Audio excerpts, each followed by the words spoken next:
I always thought that art should be one way or another a display of beauty. Beauty that they create is both subjective because it passes through their own subjectivity of perception, of interpretation, of appreciation, and then it's at the same time it's objective because they produce a work of art, which is ultimately a work of beauty. And so they begin with beauty because beauty is out there.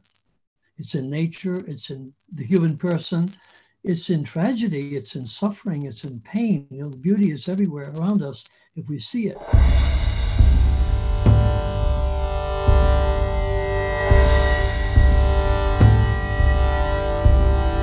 All right, welcome back everyone to the Pinedo Brothers Podcast. I'm JP, your host. We are Catholic filmmaking brothers working to revitalize the world of Catholic art through filmmaking. Peter is not able to join us tonight, but we have a wonderful special guest, someone that I feel very personally indebted to for most of the great things that I have in my life currently. I feel confident that without this man as my spiritual guide in a lot of different things, I would not have been able to. I would not be married right now. I probably would not. I would be stuck in a dead end job. I'd be probably growing resentful. And he has helped me to be at a point now where I'm very grateful. And I wake up being grateful. And not to get too sentimental here, we'll introduce him quickly. His name is Father Paul Donlan, and you can see him now on your screen. But Father Paul is a priest of Opus Dei he's now been, I don't know how many years you've been a priest, Father, but you're now in your 80s and have an incredible story and career to share. I'm hoping then over this next period of time, we can draw or sketch a diary of a city priest as opposed to a diary of a country priest, which a movie I didn't really appreciate, but I'm sure there's much to appreciate about it. But thank you so much, Father, for coming on this podcast with me today. You're welcome, James. You're welcome. So I guess if we could start off, I brought up film already.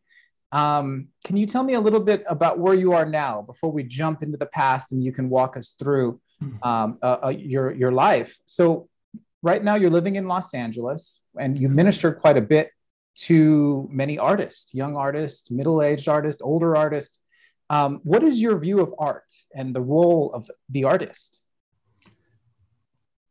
I've always thought that art of any sort, whatever the manifestation would be, including film, very much so, obviously music and poetry and sculpture and literature, et cetera, I always thought that art should be one way or another a display of beauty.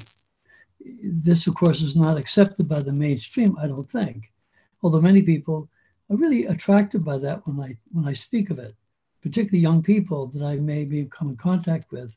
I explain to them that the artist is the person who, so to speak, interprets beauty.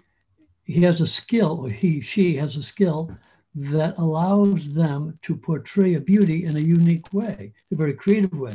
But as the beauty that they create is both subjective because it passes through their own subjectivity of perception, of interpretation, of appreciation, and then it's at the same time it's objective because they produce a work of art, which is ultimately a work of beauty. And so they begin with beauty because beauty is out there.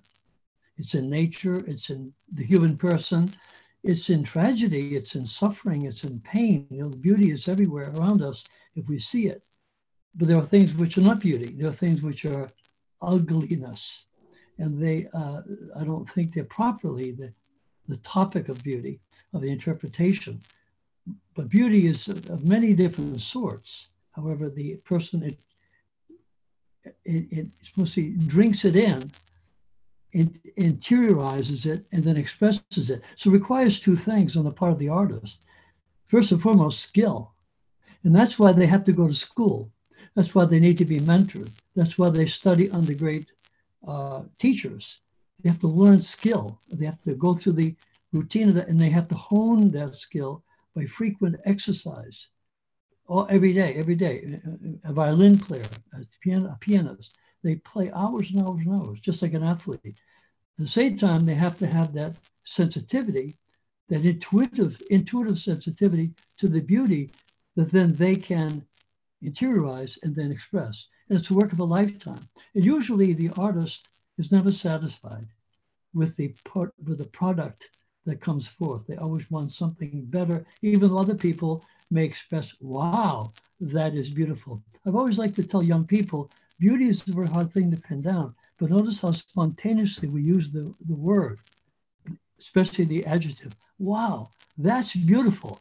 A sunset, the face of a baby, a sound of a note of music, a line of a poem, that's beautiful. And people do that spontaneously, even those who don't believe in beauty, who say they don't believe in beauty. It's so innate in us. But that's my simple take on art and beauty. Simplistic, if you like, but I've developed that more metaphysically in classes and that kind of thing. You spoke of a disconnect where it's out of the mainstream to describe the role of the artist as in that way of a pursuit of beauty, but that we innately respond to it. Why is there that disconnect between the mainstream and our innate sensibilities?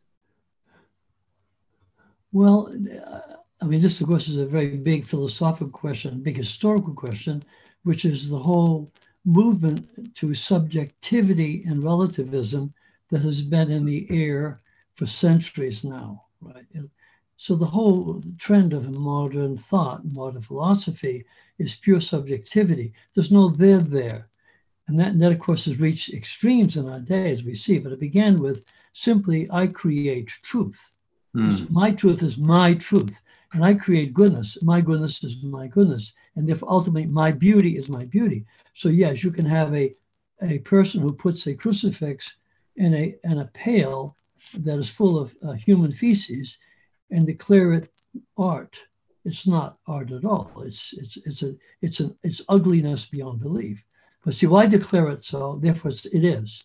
And now that's why we've ultimately reached the total denial of real truth, real goodness, and real beauty, and witness the whole madness of transgenderism, where people are simply denying the reality of who they are. I mean, that is the extreme of subjectivity, creating a reality that is not a reality, declaring it so.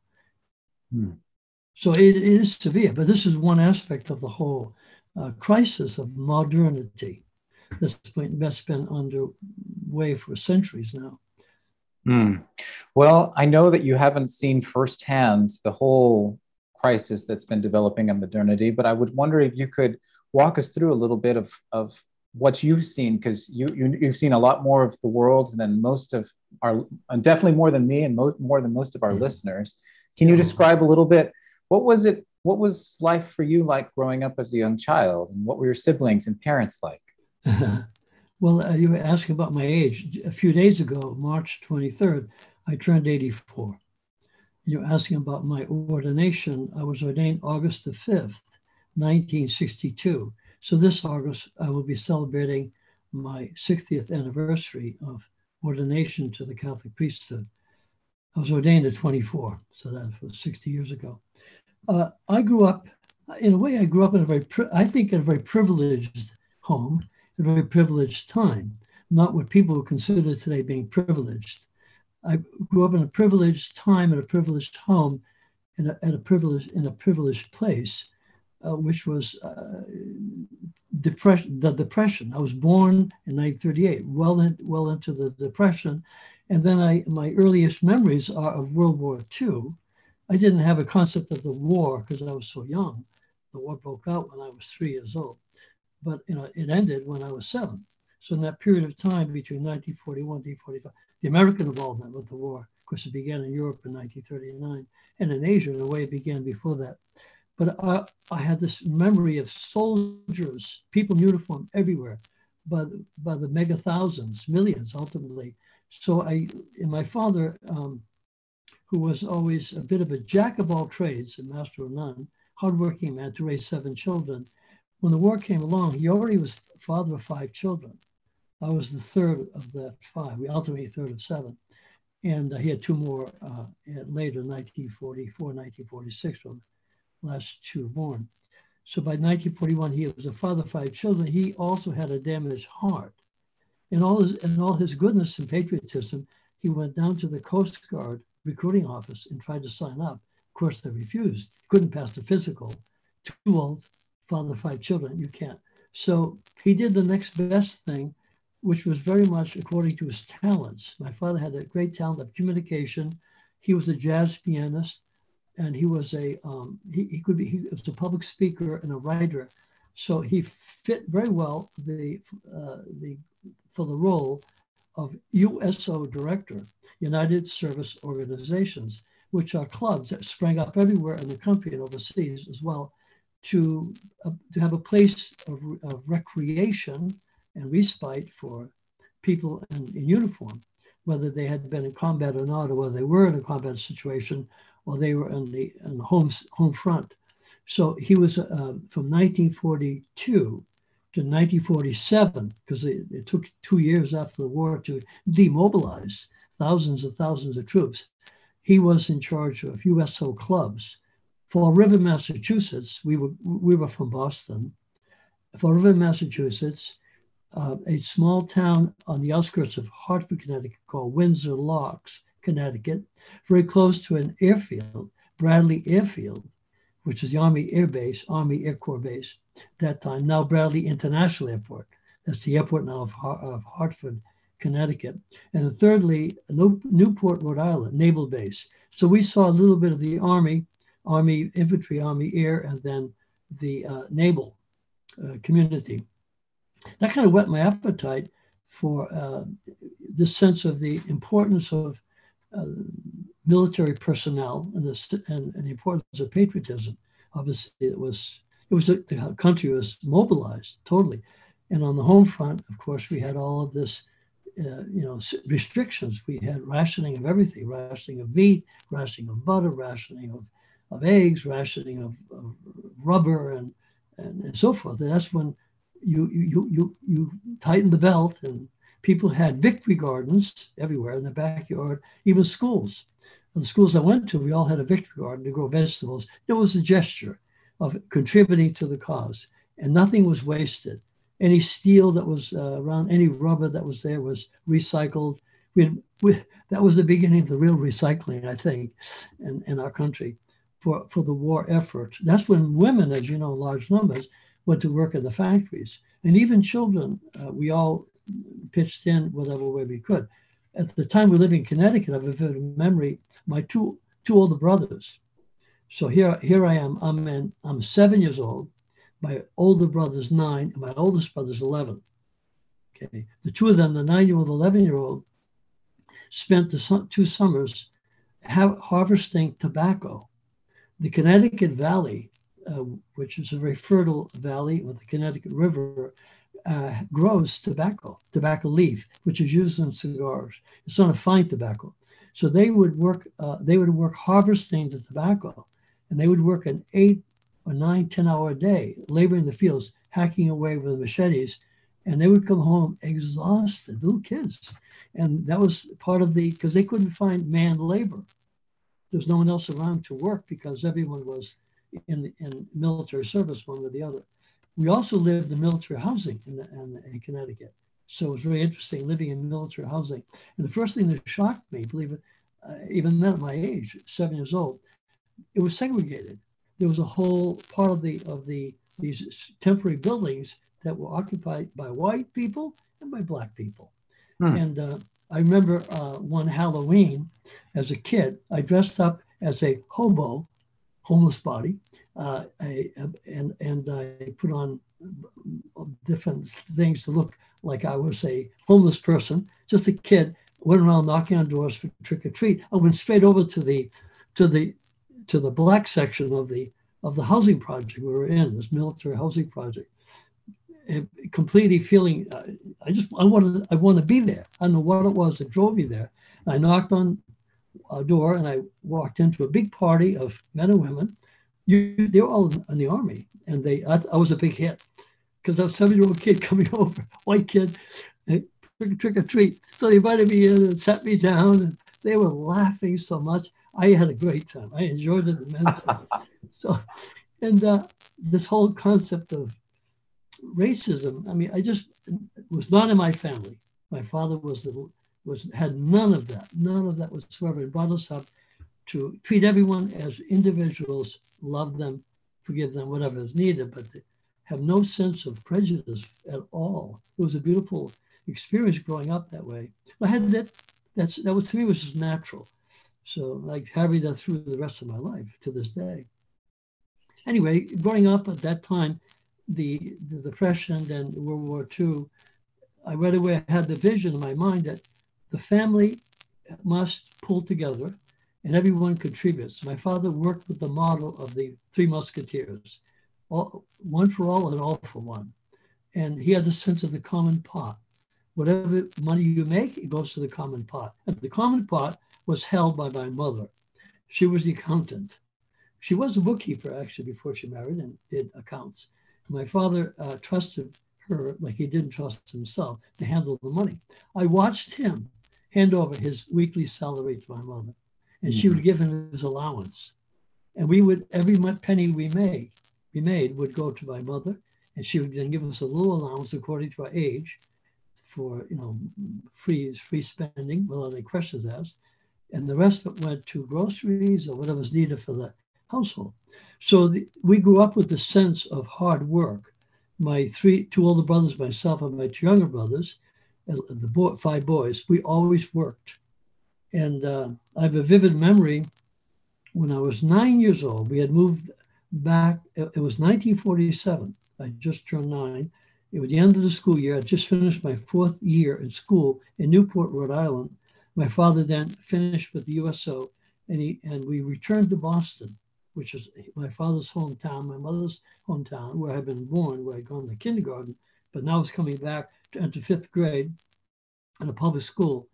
And my father taken a job as a small town newspaper editor in the town on the outskirts of Boston called Needham, Needham, Needham, Massachusetts. And he would be chief cook and bottle washer for that small newspaper, editor, writer, and reporter, and everything. He did everything on the paper. He had a great flair for speaking with people, communicating, and writing. So as soon as I arrived, it was June. I remember we moved into this neighborhood of Boston where my father had actually grown up in. It was a neighborhood full of families, all immigrant families, German, Irish, Italian, French, all white, though there wasn't a black neighborhood, but poor people. I mean, struggling people, many of whom hardly spoke English. But we played in the street, lots of kids. There's loads of children. We played in the streets. The street was our playground, plus a little lot that was nearby, an empty lot that we turned into a baseball lot. Every spring we had a little gathering. We cleaned up the lot, put it on the bases, and we played softball or hardball all summer long at nighttime in the evening hours until dark. That was de rigueur, as they said. Yeah. So what was your best position, Father? Sorry to cut in, but I usually played second base. Okay. Yeah, second base. I was never a great athlete, but I enjoyed it. I enjoyed playing baseball. It was great because the kids, it was just to send a lot, pick up baseball, or games that we played in the street, the Relivo and all those different games, hide and seek and so forth. Boys and girls together. It was a wonderful thing. But most of the baseball was guys. Occasionally a girl would come and play, which was we're happy to have that. But you didn't have to be a star. You just had it was fun. It was just a lot of fun. No adults involved. That was so great. We just did everything ourselves. We made the rules. We played the game the way we wanted to. And it was all, no fights. It was wonderful. It was a great neighborhood. One day I was playing outside. It was mid-June, a nice, beautiful summer night. And about 8:30 or so, it begins to get dark late. It's just getting dark. My mother stood on the front porch and called to me, "Paul, come on in." So I walked into the house and she disappears, and I go into the living room right near the front door, and there was something somber is happening. My father's seated there, my two older brothers with very somber faces.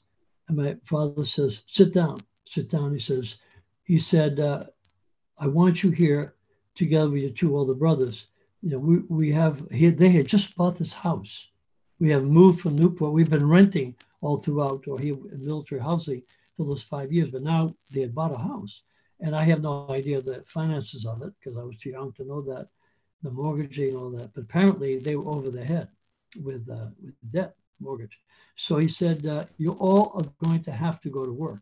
Now, these guys, I told them, we're used to this. They worked in Connecticut. They worked in Newport. My oldest brother worked at the Newport Country Club as a caddy. So that my father said, as of tomorrow, all three of you are going to go become caddies.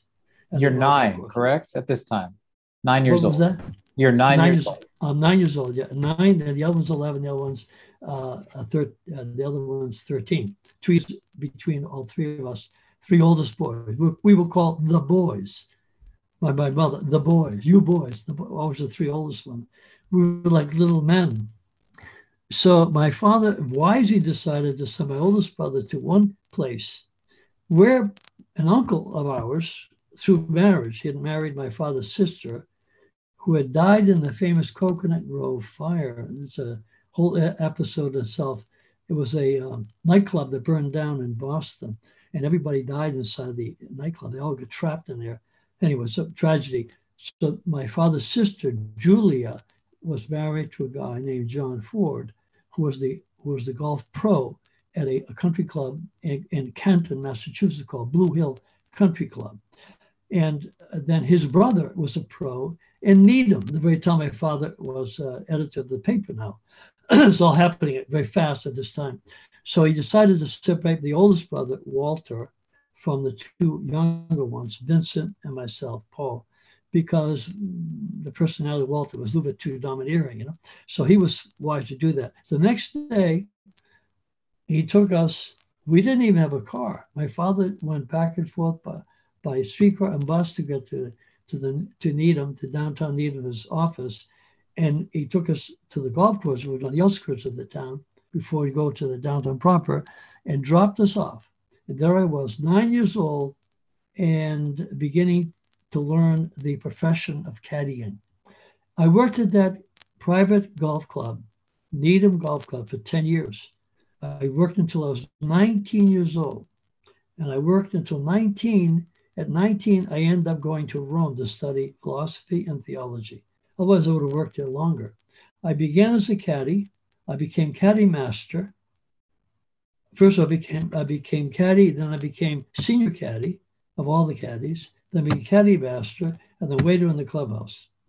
So I did all the jobs, as you could imagine. I made a lot of money there. My brother Vincent, he caddied for a few years. Then he didn't like it that much, so he got a job with my other brother, quit caddying also, and they both began to work in a supermarket in the neighborhood of Boston that we were living in, called Roslindale, and they worked for a long time there. I stayed at the golf course. I loved it. I loved the people. It was a very different culture because these were people who were from outside the city. Even though it's just a small distance, it's a very different culture, very different from Boston. And it was a golf club that was not. It was very what we call Yankee back then and there. Yankee was Protestant, very Protestant, very Yankee. Yeah, it was a club. Basically, everybody there was a Congregationalist. It was like the Mayflower compact group writ large. You know, that's very much New England, because still this day. And the Congregational churches are a direct progeny of the Puritan movement, of the religious movement in England, which is Calvinist, basically. And it was a country club or a private golf club that did not allow Catholics members and did not allow Jews. Interesting. That was very typical of the time and the place. However, there were a couple of, maybe 1 or 2 Catholics snuck in there. Later on, one Jewish woman got in there, but it's like, no. Very how would you know to enforce that?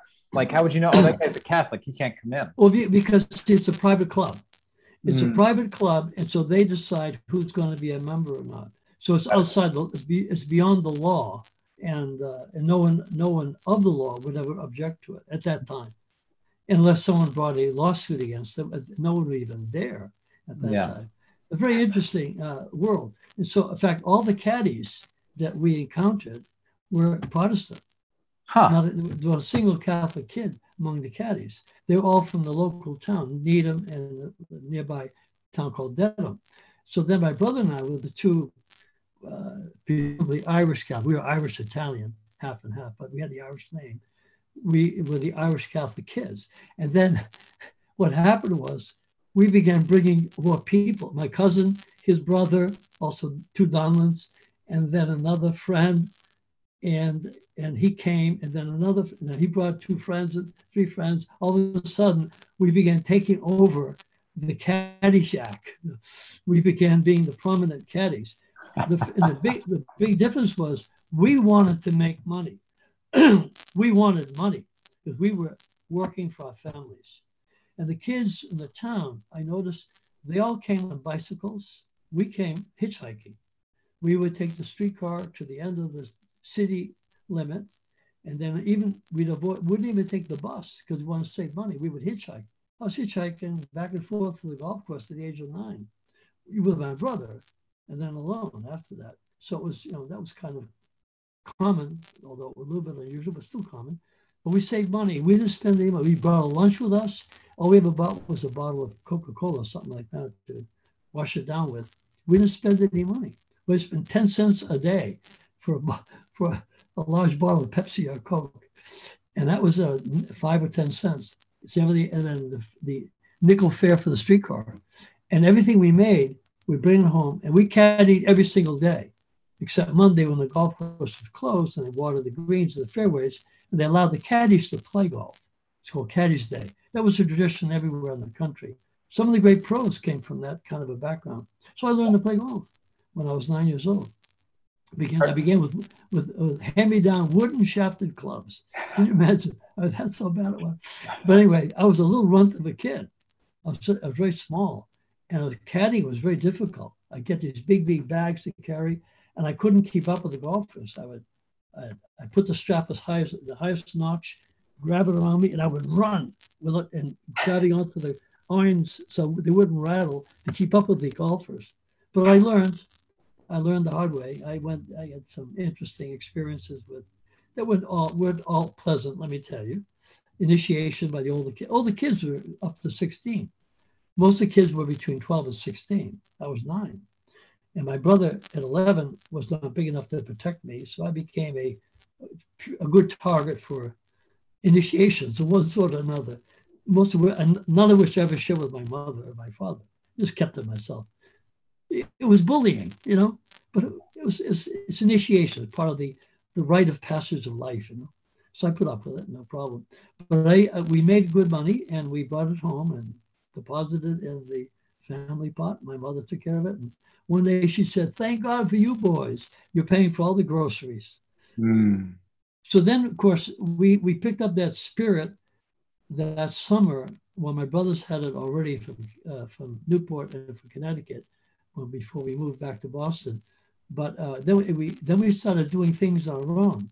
So my oldest brother got a newspaper route. And then at the age of 13, he got a newspaper route. My other brother, when he turned 12, he had to be 12 years old to deliver papers. And then I would help them in their paper routes. And I wanted to get a paper route myself. So I went down to the office to sign up for a paper route. And I walk into the office, and at that time I was 10 years old, 10 or 11. And the guy looks at me and said, "How old are you, kid?" I said, "I'm 10 years old." "Get out of here. Come back when you're 12. And I felt very insulted. I mean, I know how to deliver papers. I can run a paper route. So I waited till I was 12, and I got a paper route. That was all year round. The caddying went on weekends in the spring, fall, and every day during the summer except for Mondays. So we worked pretty hard. And then the wintertime, we would shovel snow. And on snow days, school would be off, or it wasn't off. If it wasn't off, but there was snow, my father said, "No school today for you guys. Take the shovels and get out there and shovel." We'd go out in 3 different directions, knock on doors and bargain with the people. "I'll clean your front walk, I'll clean your driveway for so much money." So we're little businessmen, and come back home late at night, exhausted with a fistful of dollars. and many things. Then another thing I did was sell Christmas wreaths at Christmas time. An uncle, another uncle through marriage, was married to another sister of my father, my Aunt Catherine, my Uncle John. He made these Christmas wreaths, and he would put them into a station wagon, and we would go together out to a suburban neighborhood, and I would put a whole bunch on this arm, which those are the ones that sold for $1.50. They put a bunch on this arm for $2.50. This was between Thanksgiving and Christmas. And ring the doorbell. I was just a little kid, 10, 11, 12 years old. And would you like to buy a Christmas tree? Almost everyone bought one because they looked good and saved them going to the store to buy it. So they would either take the $1.50 or the $2.50, and I'd give them, that was the cash. Everything was cash in those days. There were no credit cards. And then he would give me a commission for every one I sold. I think I made 50 cents on this one and 75 cents on the other one. So that was great for Christmas gifts, whatever it was, and also more money for the family. I never kept anything for myself, none of us. We didn't keep anything, although my mother gave us, I mentioned earlier, a allowance proportionate to our age. The problem was, since I was hungry all the time, I was always hungry. I grew up, I was like a gaping mouth desiring to eat, and we never seemed to have enough food, and we never had sweets. I would take my allowance, go down to a candy store, and I would buy candy. I eat as much candy as I could because I craved it. Anyway, but we did other things too to make money. I never stopped. All my life, my youth was making money and giving money. And then when I was 16, my mother came to me one day, shook me aside. She said, your father and I decided, I suppose they did this with my two older brothers, but I don't know. I just kept it to myself. We decided you can, from now on, you can keep all that you make. Don't give us any money. You open up a bank account to start building up interest, savings account on the money you make. But now you pay all your expenses, all of your, everything, travel, clothes, doctor, dentist, school, eventual college. You're on your own now. But not room and board. The only thing I would get free was living there, no free room and board. So I immediately, I ran down to the local bank and put in $20 to start an account, cash on the line to the teller. And then again, putting money in the bank and trying to build up interest. And I was very careful how I spent my money. I was now a junior. It was the springtime of my junior year, 16. And then my senior year, I turned 17, just before I graduated. So I kept that. When I was in high school, one day they made an announcement that Harvard Medical School, which is just down the street from my high school. I went to a high school called Boston Latin School. It's a public school, the oldest public school in the United States of America. It was founded in 1635 for the boys of the city of Boston, when it was a very small town. 1 year before Harvard was started. Harvard was started in 1636. It was started as to have a place of continuity for the kids from Boston Latin School, although it was in Cambridge.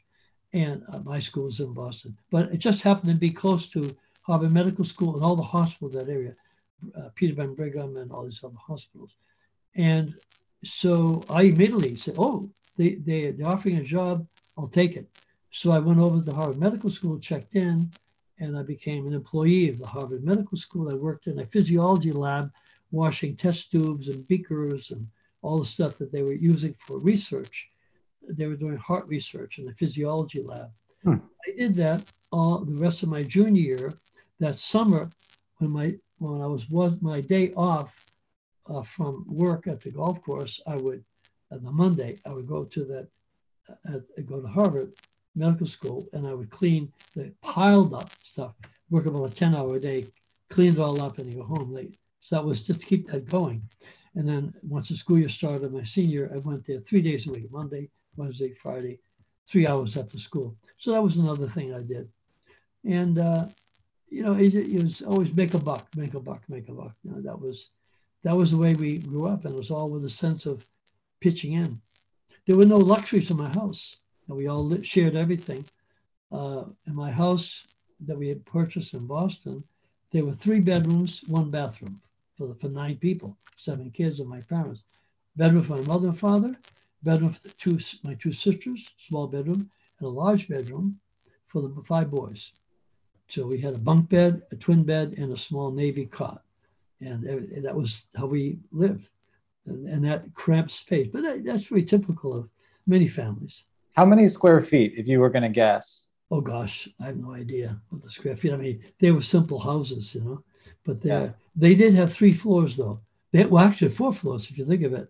You walked in, there was steps up to all the houses on the Midwest, in the East Coast, pretty much, at least the Northeast. And I think it's pretty much true of many houses in the Midwest and other places. You have steps up, wooden steps up to a wooden porch. Then you have the door that enters a small hallway, and you have a living room, a dining room, a kitchen on the first floor, and a kind of a pantry area. And then you have stairs that go down into what we call the cellar, which actually you could stand up there with either a dirt floor or a cement floor. They had the furnace, and then pretty much was a storeroom. Originally, we had coal heat. And so they had a coal bin there and then shovel the coal into the thing. It was all by hand to feed the furnace and light it with a match, newspaper and that kind of thing. Pretty primitive. And even the water heater was, put a match to the water heater in the kitchen to get the water heated up. Eventually, we moved to another level when we had a little bit more money. And then you had the upstairs, second floor was all bedrooms and a bathroom. And then the third floor was an attic where the house goes like this. And eventually we turned the attic into 2 small bedrooms for the 3 boys. So eventually we put my oldest brother in one room and my second brother and myself in another room. And then of course, eventually they would move out. So, they went off to different things in life, So, but the great thing was, we never thought about the future. We never worried about the future. We never worried about school, about college, about career. It'll all work out. We were used to, you can do whatever you want. The world's yours. None of that teenage angst for you all. No, absolutely none. None whatsoever. We enjoyed life immensely. We had lots of friends. We had a great social life, and we played sports and everything. I played basketball for CYO. I played golf, even though I was an employee, I played golf. And my oldest brother was on the basketball team at school. Second brother wasn't very athletic at all. He didn't care about it. But that was fine. So we had a carefree existence. We lived with a great sense of freedom, also responsibility. We felt responsible for our family. And that was good because it tied us down and tired us out, so you couldn't get in trouble. No money in your pocket for the most part, and you're exhausted half the time. You love to you're happy to be home and in bed. Because I would get up so early sometimes, Would you say that kind of existence that you describe is typical of kids your age? Ours was a little bit extraordinary. Most kids didn't. All my friends had a similar kind of background, one way or the other, but a lot of them didn't have to work because their family size was smaller, or they didn't start work as young as I did. I was quite young. In fact, legally, I should not have been allowed to caddy till I was 12 years old. I caddied for 3 years before I was legal. Can you imagine? But one of those illegal workers, Father. Illegal work. Yeah, but it was nowadays it would be like child abuse, criminal. My father would be in jail for his 9-year-old boy go out and work hard. But it was a great life. I mean, we always felt we had fun. We played. We enjoyed life immensely. And then my oldest brother decided to go to Boston Latin School. My second brother followed him there, and I followed him there. So the 3 of us were there, senior, junior, freshman, at the same time for 1 year. I was a freshman, and we all graduated, with high grades. We were very studious. Yeah. We did very well in school from kindergarten, first grade on. We were the best students everywhere we went. We always were the honor roll students, always. We just did it. We didn't have to be pushed to do it. We loved to study. We were not nerds at all, but we loved to study. We loved to read. And our family life was a family of readers and of conversationalists. My father was a very avid reader. My mother was also. My father read assiduously. He was a self-taught man. He liked to read theology, philosophy, psychology, and fiction. So he'd be reading 4 books at a time. He always changed from the fiction gave his mind a rest. He would leave the books on the floor and use Kleenex as bookmarkers. As he had his favorite chair, which was Daddy's chair, and he would sit there. And then oftentimes he would close the book, and we'd be reading in the living room with him, quietly, silent, reading, and say, "Paul or Vinny or Walter, let me read you something." And he'd quote something from Chesterton, or Fulton Sheen, or whatever it was, or some other writer. And he would say, he'd read a couple of sentences or a paragraph and say, "What do you think about this?" And oftentimes, way over my head, I said, "Dad, I don't know if I understand that. Let me explain it to you." So he was teaching me certainly, to grab big concepts. So he was a teacher, and he shared in a very gentle, beautiful way. He was giving me words. He gave me words of wisdom that I can remember them to this day. Many things he taught me, many things. He was a man of depth. He was a ponderous individual. He meditated every day. He read spiritual books and retained them. He was deeply religious, deeply Catholic in his soul, and he never pushed anything on us. He let us be very free. We had a great sense of freedom. So we chose over in high school. We didn't even consult with him. We just chose it, and then we chose our own colleges. We went to where we wanted to go. My oldest brother decided he wanted to go to Harvard, and he went there, and he got through it, and he paid his way. My second brother decided he's going to go to MIT, and he did. He got in there, and he paid his way through, and he got through. And I decided, likewise, to follow my oldest brother to Harvard. I went there for 2 years. I dropped out after my sophomore year because I felt the call to go do something different, which ended up priesthood. What did you study there at Harvard? Well, it's only 2 years. The freshman year was basic. I was very interested in languages.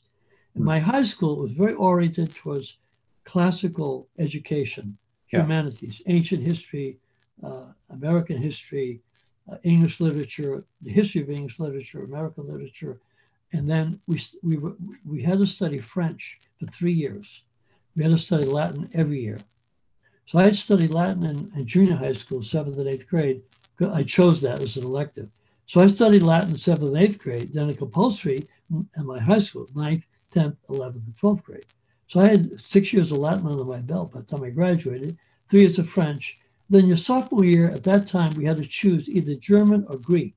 My 2 older brothers chose Greek, and I chose German. So I studied German in my junior and senior, my sophomore and junior year. Then I chose it as an elective in my senior year. So I studied 3 years of German in high school.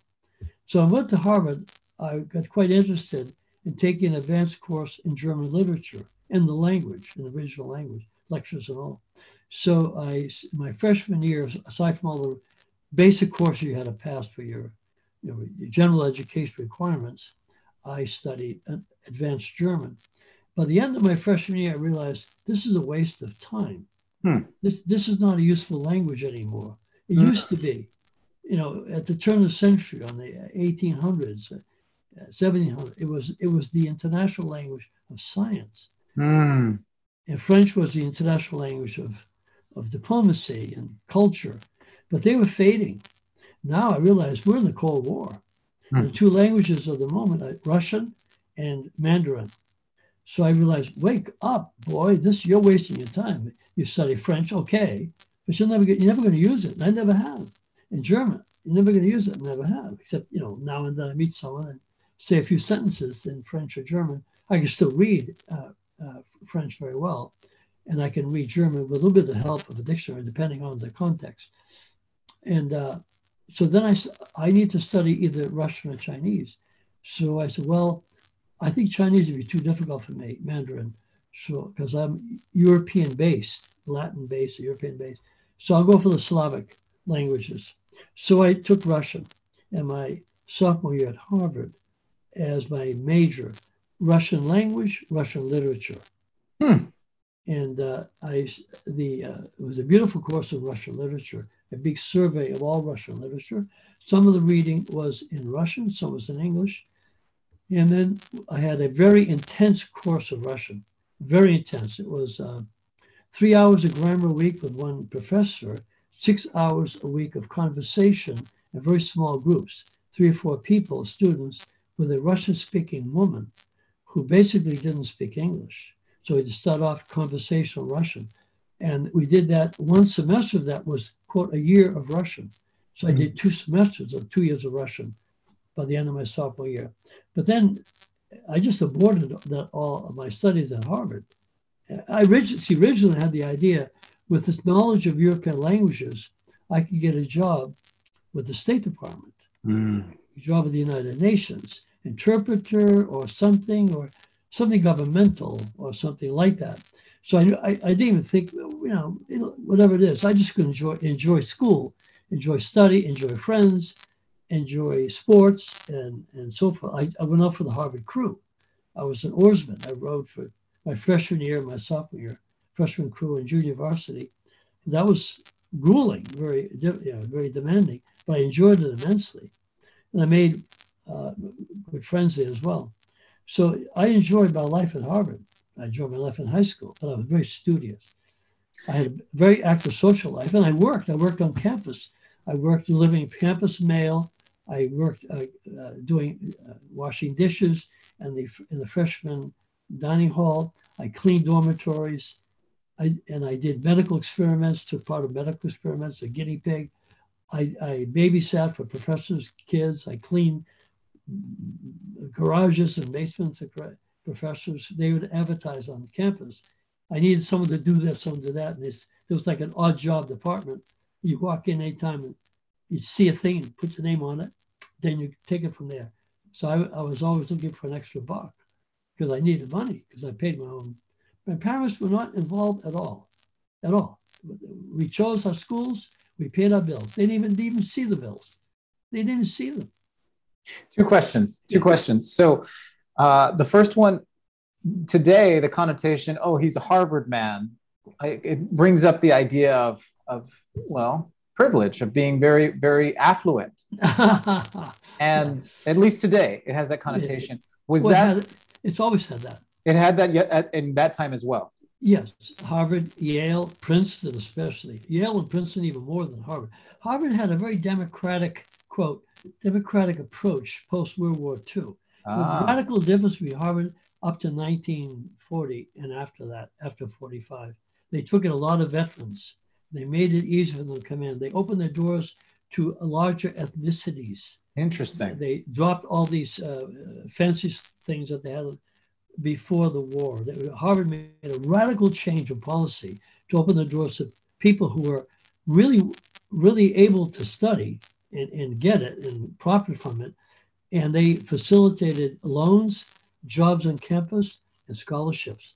So they were very, I applied to Yale also. In fact, when I was a senior, in my fall of my senior year, I applied to only 2 schools, Harvard and Yale. That's how cocky I was. I mean, I just assumed I'll be accepted by both. And I was. Yale accepted me. They didn't offer me a job on campus. The very acceptance letter said, you've been accepted for the class of 1959. Unfortunately, we don't have a job available for you. We don't have scholarship money available for you. We don't have loan money available for you. And in view of your finances, we don't see how you can attend here. So I took the letter and I ripped it up and threw it away on the spot. I said, unmentionable word, you. You. Harvard, a few days later, sent me an acceptance letter saying, we welcome you we have a job waiting for you on campus because I know we could tell I wanted it. We have loan money and scholarship money available for you. Please come. Totally opposite. So Yale was still a rich boy school, Princeton very much so. Harvard had become much more of that. Although it still has, so you had two different classes of people there. And a lot of the kids in my high school from Boston Latin School went to Harvard. And a lot of them went to MIT also, local. I mean, we had a huge number from my high school graduating class that went to Harvard. Might have been 50 kids from my graduating class went to Harvard. Wow. And these were Jewish kids and Lithuanian kids, immigrant backgrounds, Poles, Italians, Irish, very, very close to the European roots of hardworking, Scrabble grabbing people. Harvard wanted these people because it created a nice balance. They brought in farm boys, ranchers from Montana. They wanted a great diversity of backgrounds, and they got it. But they selected people who were able to do the work. Nothing was made easy, obviously. It was very hard, very demanding. It was really a great. So you had, on rowing and crew, the stroke of my freshman boat was a family descended from the Mayflower. Wow. He lived, he went to a private prep school. He was born with a silver spoon in his mouth. The old money. Oh yeah, he had the name. So that was it. And then here I was, all my grandparents were poor immigrants, 2 Irish, 2 Italian. The 2 Italians never spoke English correctly. And they were laborers. They worked with their hands. They never had any education. So that's the background ultimately that I came from. And I was proud of it. I was never ashamed of it. No reason to be. And I could hold my own with these other guys. Many of them walked around with their nose up in the air. Good, the heck with them. Others were more down to earth, and they were more friendly. So, you made your friends accordingly. But it was a mixture, definite mixture. And I liked Harvard in that sense.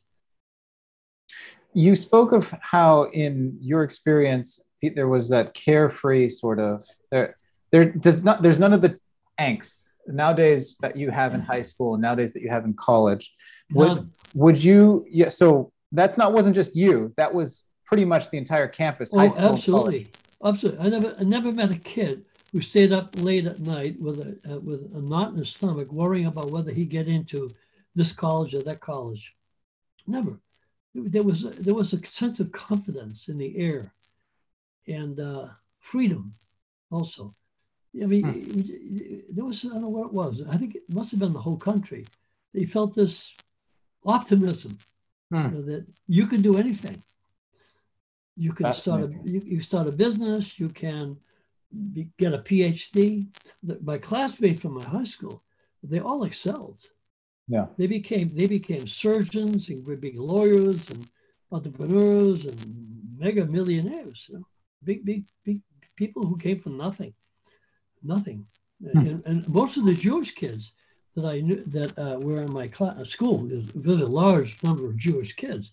They came from the Eastern European Jewish immigration, the Ukraine and Russia. These are the ones whose parents were fled the pogroms that were there in those countries in the eastern part of Russia and Ukraine in the 1800s and into the 1900s. These are people came with their clothes, on their back, not knowing the language and these are small. Think of the movie, the movie I'm thinking of, the famous musical, the Fiddler on the Roof. Fiddler on the Roof captures that milieu of that Jewish farm peasant culture. Yeah. These are not the Jews that came from the earlier immigration from Germany, which were very middle to upper middle class, very professional, violinists, philosophers, psychologists, psychiatrists, physicians. That was the first Jewish immigration. The second Jewish immigration, which is huge in number, these were very hardworking people, and they started small businesses of fish markets and tailor shops, clothing shops, and they used car shops, things like that. And they built businesses up. They worked very hard. So those kids were like me. So I loved them. I got along with them very, very well because we spoke the same language. They were very studious, very hardworking, and they came from nothing. So these are the kids who wanted to go to MIT and Harvard and Yale and Princeton and Dartmouth or what it was, and they all got into where they wanted to go. They were just able to, and Harvard took them in. They applied. And they did well. They did well in life. I want to be cognizant of time and your energy to keep going. We're here at an hour. Do we still have some more time, Father? Yes, I do. What time is it now? It's 6 o'clock your time. Oh, good. Yeah, let's go for it. Okay, great. I've hardly answered any questions. You've answered a ton. So walk me through now the call to the priesthood. Tell me about what that felt like, what your response was, everything. Yeah, well, I grew up Catholic, a practicing Catholic, at a time when the city that I lived in was heavily Catholic, and it was just, in the air. You continue with the religion that you were brought up in, but I really believed. I had faith. I was very convinced from day one that this is Jesus Christ is truly God man, and he's the Jewish Messiah, the Savior of the world, and I am totally committed to him. I had that strong conviction, and I love to go to Mass. I usually went to Mass on Sundays. I love to go to confession. I went to confession every week for years and years as a kid. When I got to my teen years, I went a little bit less, but it'd be like once every 3 or 4 weeks. But I went frequently. And I remember even when I was in the 6th grade, I would go to daily Mass in Lent, my own initiative. I get up early in the morning, go to a 6:15 Mass on a Lenten day so I could go to school all throughout the 40 days of Lent. So I practiced the faith. And when I went to college, I did likewise. And in fact, I became an active member of what was called the Harvard Catholic Club. It was a student club initiated by students that eventually petitioned the Archbishop of the Archdiocese of Boston to provide a chaplain. A wonderful priest was assigned to it. Happened to be a priest of Opus Dei, by the way. His name was, he grew up in El Paso, Texas. And he grew up bilingual, bicultural, both sides of the border. He came from an old Mexican family that was in El Paso. He was very American, very Mexican at the same time. And you wouldn't know it that he was bicultural, bilingual, because I was known only as English speaking. Very elegant man, a real scholar too. And he was the chaplain. I joined the Harvard Catholic Club, followed the footsteps of my oldest brother. I was a freshman, he was a senior, and very active and wonderful club. It was wonderful. I made a retreat with that as a freshman, and I made a retreat as a sophomore. And the retreat had nothing to do with Opus Dei. It was a retreat at a Jesuit retreat center north of Boston, north Andover, Massachusetts, called Campion Hall. So it was the first weekend retreat I ever made my freshman year, and it was really a great spiritual experience. And it produced a kind of a conversion in me. And then in my sophomore year, I did the same thing. In the month of February, I made the retreat again. And likewise, this one bowled me over. And I came out of that almost drunk. I mean, I was reeling, like a drunken man, spiritually speaking. And I decided that Sunday to go home to visit my family, spend the night there, and then take the subway in to Cambridge the next day for class, rather than go back to my room. I had my 3 roommates at the Harvard campus there. And so when I walked home, I was very pensive. My father, who had this incredible intuition, he could read us like a book. He could read me like a book, certainly. And he said to me, out of the blue, he said, if you're ever thinking of devoting your life to God, I want you to know you'll never have any obstacle from me or from your mother. Out of the blue, he says this. And so, because that's exactly what I'm thinking. God is calling me to a complete dedication. It's like a curveball in my life, because I'd assumed up to that point, I'm going to be a married man and I'm going to have children. Had your father ever spoken to you about No. just calling before? No. Never. No, First never. time. Interesting. First time, out of the blue. And I had a girlfriend at that time, and I don't think I would have married her, but I was a girlfriend, and with it was a clean relationship, or boyfriend girlfriend, and so then he followed up with, "Why don't you talk to Father Porras, who was the chaplain?" He knew him because we had meetings with the parents, with the kids of the club, and the chaplain. He said he will understand you because he deals with students. And that was exactly what I was thinking. Tomorrow I'm going to knock on his office door, his office hours all afternoon on campus, in a little office that they provided for him at the Harvard Yard, that I want to talk to him. So my father anticipated that and said, "Why don't you go talk to him?" It was like two things. He read my mind on two things. It was really amazing. So the next day I knocked on his door. After my morning classes went over, I knocked on his door. He knew who I was. "Come in, Paul, sit down." So a very tiny office, and sitting behind the desk, I sit in front there. I said, "Well, let me tell you about what happened on this retreat. I felt on Sunday that God was calling me to a complete dedication to my life. Not marriage, but a real dedication. And I want to run it by you to make sure that this isn't just my emotional or wild, fancy thinking, that it's real." He said, "It's real," as I described it to him in more detail. And he said, "It's real." Okay. And I said, "Well, I said to him, out of the blue, because I had no interest in this whatsoever. I knew that he was a priest of Opus Dei. He never promoted Opus Dei. And I never gone to anything of their activities. But I had heard about Opus Dei from my roommate, who had been involved with activities of Opus Dei on the campus outside of the Harvard Catholic Club. And he had spoken to me about it. And when he described it to me, this was our freshman year. We're looking for places to live in the following years, roommates, good friends. He was a philosophy major. He had turned the clock back to the springtime of my freshman year. He said, "Have you heard about Opus Dei, Paul?" I said, "No, John. What is that?" He said, "Well, it's a group of Catholic intellectuals here at Harvard who profess poverty, chastity, and obedience." I said, "Are you involved with that group, John?" He said, "Yeah, I'm going." I said, "Keep me away from that. I don't want to have anything to do with Catholic intellectuals at Harvard." So it's like, no, this doesn't sound appealing to me at all. Why? I don't know. Just the whole thing, Catholic intellectuals, it turned me off. It's sort of phony. So like freaky people, nerdy types.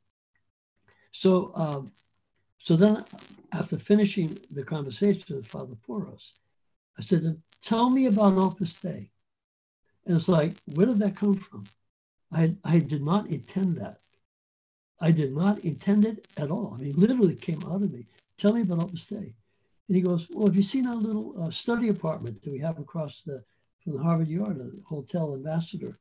I said, "No." "So you'd like to see it?" "Yeah, I'd love to."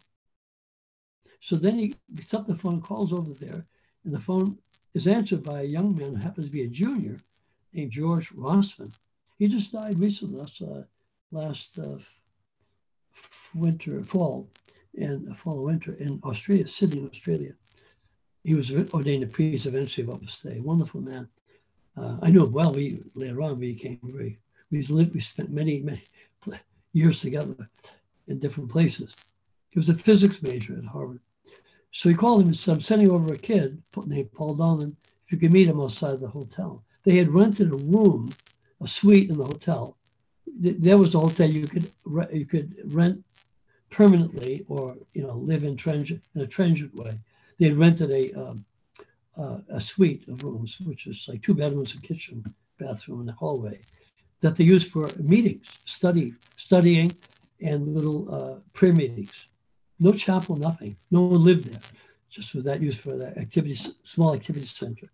And so I went over there, and that time, young men behaved like men. You'd walk up to a guy, you'd be wearing a coat and tie, that we dress in a formal way, and shake hands. "Hi, my name is," "What's your name?" I mean, it's like the adult world among young people. We were little adults. We wasn't acting that way. We just were. We had that maturity of a culture at that time. Everyone had that. So you behaved in a mature way. So I just, he said, well, would you like to come over tonight? We're having have a little gathering, a little circle. I had no idea what the circle was. And I said, yeah, sure, I'll be happy to come. What time is that? 8 o'clock. I'll be here. So I go over at 8 o'clock, and he's leading the circle. He used to leading the prayers and the talk and commentary on the gospel of the day and the talk on mortification and how it can be done in a very simple way, ordinary things. I'm sitting there. Wow, I like this. This really is attractive. I was introduced to a whole new spirituality of a lay type, lay spirituality in the middle of the world and ordinary stuff. This is fresh, new. This is really great. So I just fell in love with, I got to know more and more people and more things. And then I visited the big residence that they had, not that big, Woodside residence, 40 people lived in it, students, in Back Bay, Boston. Mostly for MIT students and Boston University students. Harvard students pretty much lived in Cambridge on the campus, around the campus. But they would have an activity there on Saturday nights for everyone. Young college men, wonderful. And kids from different countries and everything, but mostly American. So I met a lot of wonderful people there. I liked them. These guys are manly, normal, alive, and they converse, and they do different things. One guy's a PhD in history. Another guy is a third-year law student at Harvard. He went to study classics at Harvard. I mean, impressive guys, and people that I love to talk to anyone who had something to say. I didn't care who they were. They could be pink or black or polka dot. It's just it's the content of individuals. So I fell in love with Opus Dei. It sounds like what you're describing is that virtue, contrary to the mainstream, virtue is attractive, very attractive. I think it's always attractive, And I think with a simplicity of style, this is not put on, not phony, not acted out, just normal guys. But they were serious. They were serious in their religious dedication. They took it really seriously. And of course, the more I studied it, the more I learned about it, the more I talked with them, the more it grabbed me. And finally, I said, I want in. I want in. So I was a walk-on, Walk on to the team of Opus Dei. I recruited myself, really. Yeah. If you're no one fished me, So could you correct the description that your friend gave us then? Instead of a group of Catholic intellectuals, what is Opus Dei? He was, that was a bizarre way of describing it. It was clearly he didn't get it. And I was getting it. The spirit, which is, I would describe it in just a couple of sentences. It's taking very seriously the baptismal call to be totally in Christ Jesus, totally dedicated to Jesus Christ in all aspects of Christ as Redeemer, as Savior, evangelizer in the middle of the world in the ordinary circumstance of everyday life. That's exactly what, so that's simple and that real. But it's the lay person primarily living that full sense of commitment with the way it was lived from Pentecost on in the early centuries of the church. There was only one church, the universal church, the Katholika Ekklesia in Greek, the Catholic Church, the universal church. To be in Christ you put your life on the line, literally. So it was a total dedication. To be baptized was to risk death. So it's coming back to that. In the most ordinary situation, including married people, in marriage and family, workplace, whatever kind of work it is. And St. Josemaria opened up a whole different vista of human work. It's that all human tasks are noble. They have a nobility to them, a beauty to them, a goodness to them.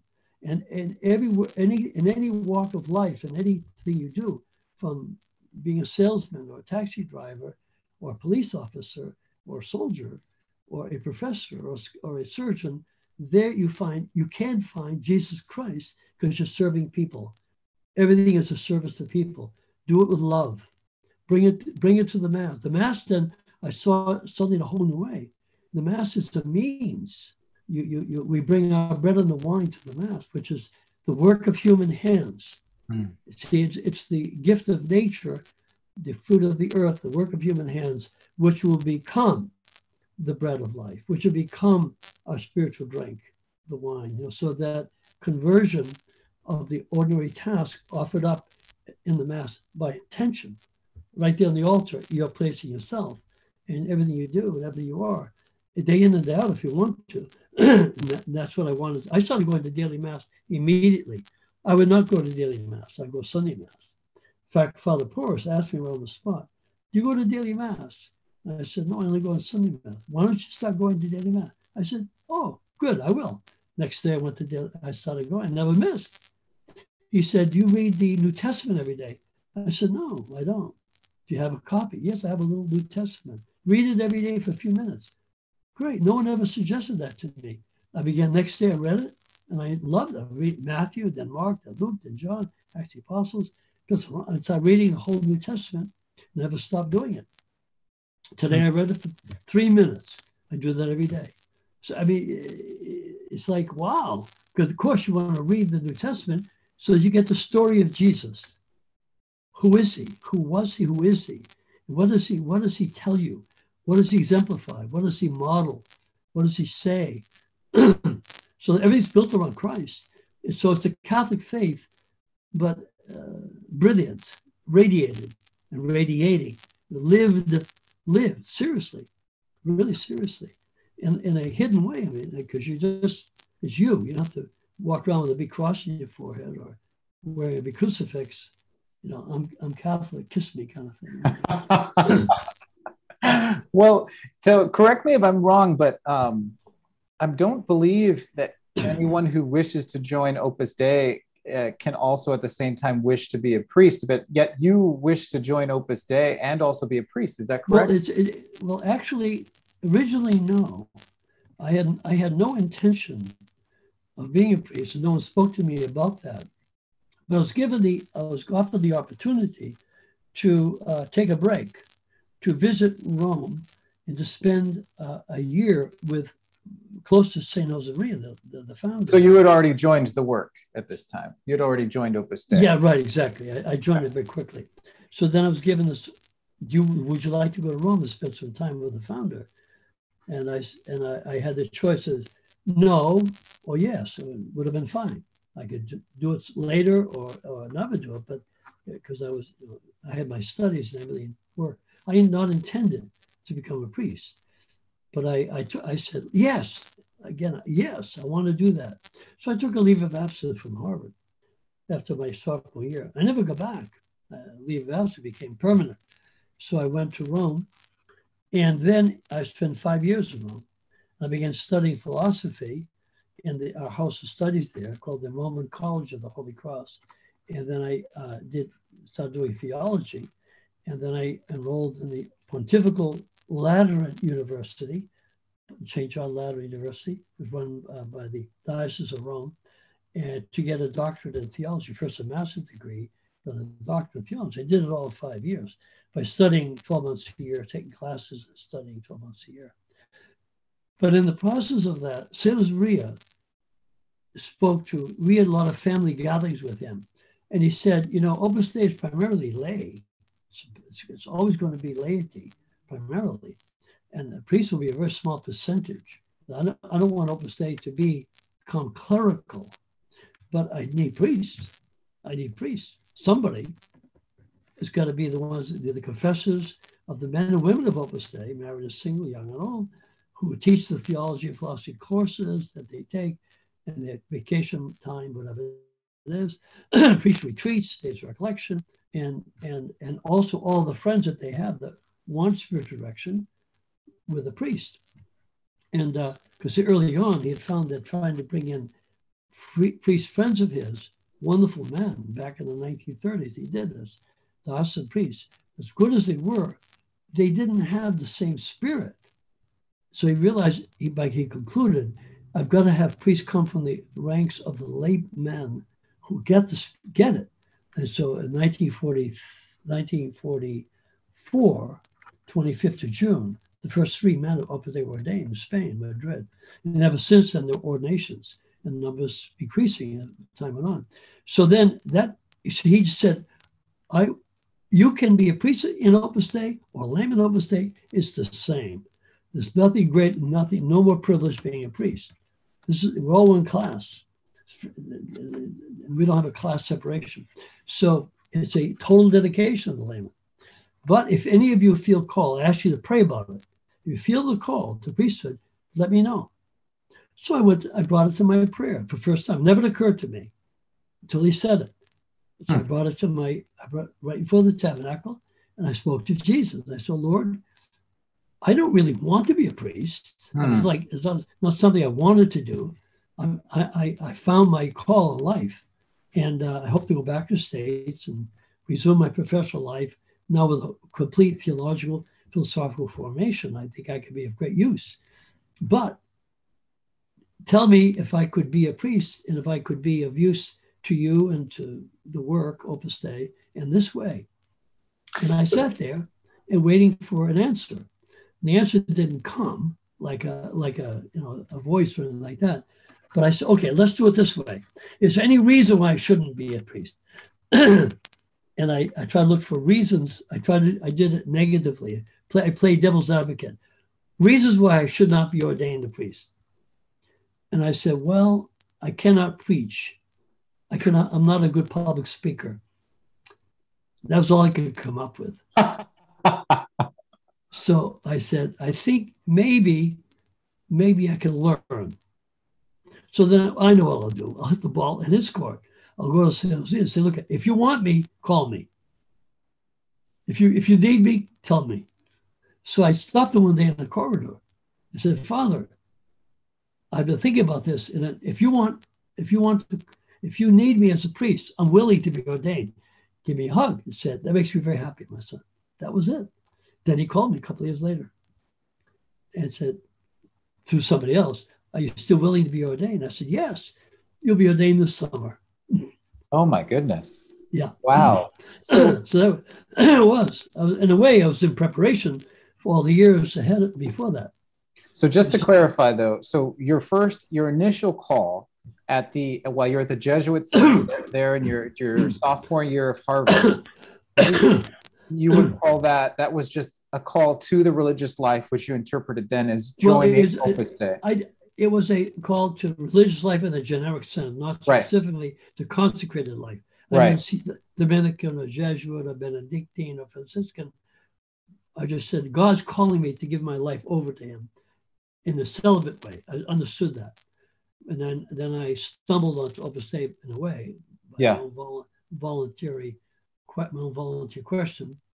I fell in love with the work. I did. I just said, that's it. It's like you meet a girl and you say, well, I don't need any more comparisons. This is the one, like Michelle. Yeah. She's the one. You just know. Yeah. And that's it. I fell in love. That was it, period. And, but you didn't realize then that the priesthood was in the future. No. It was just, this is the girl. Right. And then the founder, who some of our listeners might not be available, he wasn't saint back then, just Father Josemaria was. Did you know him beforehand? Had you ever heard of him? What did you think when they wanted to send you to Rome? So as soon as I got in touch with Opus Dei, I learned about him. I read his book, The Way. So I felt I knew him, even though I hadn't met him. I intuited him. Right? And my father did. I shared with my father. He understood him. He totally understood him. He grabbed his spirit. My father was very intuitive, and I passed a little bit of that on to me. So I had that sense of I know him, even though I haven't met him. Yeah, just reading his books. So then the priesthood was step 2 within Opus Dei. Right. It was a response to his invitation, then St. Josemaria's invitation. Ultimately, yeah. Yeah, because see, ultimately, by canon law in the Catholic Church, anyone's called to the priesthood is called a passive vocation. Passive vocation. It has to be activated by a superior, a bishop, an abbot, whatever it is. You know, superior is one that activates it. That's why anybody in the seminary can never say, "I should be ordained." That's why no one has a right to be ordained. See, it's a passive call. That's why no one could complain that they haven't been called. They say, "I think I've been called. That's why I'm in a seminary or whatever it is. I'm available," and the bishop says, "Yes, I call you to the priesthood." Till the bishop calls the person, or the abbot, or the monastery, or the head of the religious order, whatever it is, or the provincial calls the individual, the vocation isn't activated. That's canon law and theology. Most people don't know that. That is one reason why no woman could ever say it's unjust that I not be called, because no one has a right. I have a right to be baptized. I have a right to be confirmed. I have a right to receive First Holy Communion. People have a right to marry in the church. They have a right to anointing of the sick. You have a right to all the sacraments with the proper preparation. But holy orders, you don't have a right. It's passive. So basically, until he calls, I'm not called. So I'm just saying, I think I could do it. And so, of course, the call activated in me the strong desire. Once I found out, yes, then wow, that's it. The rest of my life will be, I don't have to worry about anything else. This is my life now, to be a priest, to be a priest. Now, I haven't always been a good priest. I mean, like everybody else, I struggle. I'm a sinner, okay? So everyone has their ups and downs. I have my ups and downs. But it's, anything which I have done wrong, I've tried to rectify. I go to confession weekly. I do penance for my past errors and sins. I pray to our Blessed Mother every day. I celebrate Mass every day. I'm extremely active in ministry, preaching, hearing confessions, teaching. I never say no to anything asked of me. But, I'm a sinner. I'm willing to publicize that. I am no model of virtue or holiness or anything like that. But I'm trying to rectify any mistakes of the past and be a good priest. Well, I'm sure that I am in that class as well as a sinner, and I'm sure that most of our listeners are in that same class. However, you're learning from someone. Are we short of time? Do we need to end this? Yeah. Okay. Yes, very good. Well, how about this? Could we maybe schedule another part 2 in the future at some point? If you think it's necessary, sure. I think there's much that we could learn more from your life. Well, perhaps.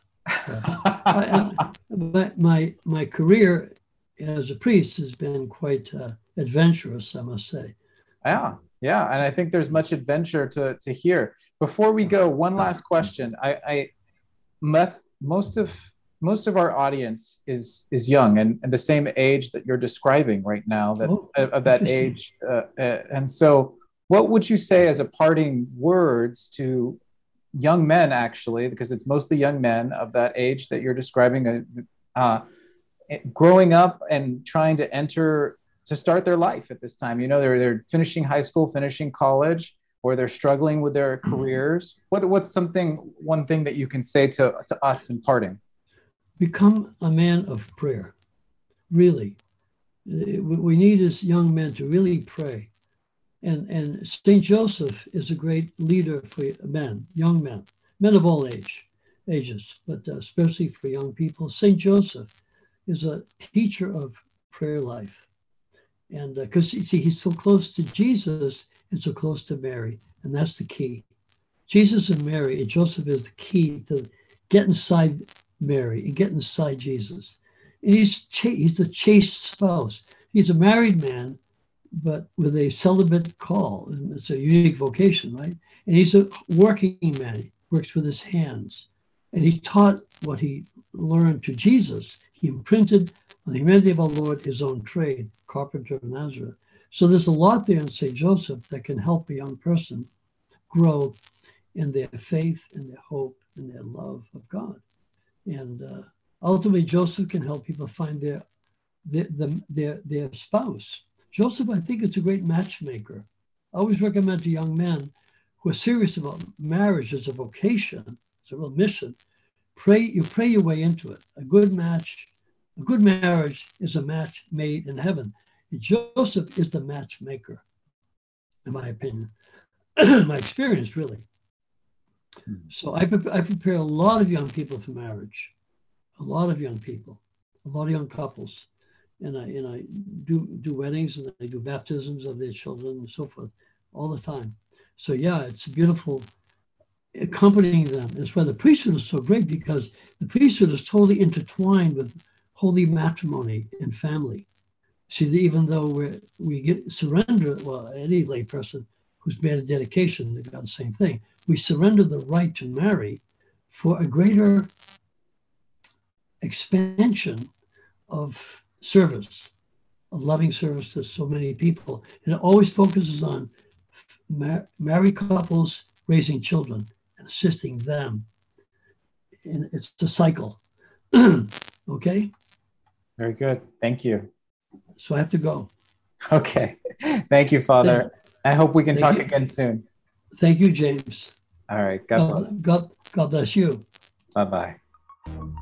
Thank you for listening to this episode of the Pinedo Brothers Podcast, an artist podcast for Catholics. We hope you enjoyed it, and if so, please consider subscribing, and commenting below. That really helps. This episode was edited and recorded by me, JP. Makeup was done by no one, if you couldn't tell. The Pinedo Brothers are Catholic filmmaking brothers working to revitalize the world of Catholic art through film. For more information on us, check us out at pinedobrothers.com. Thanks again.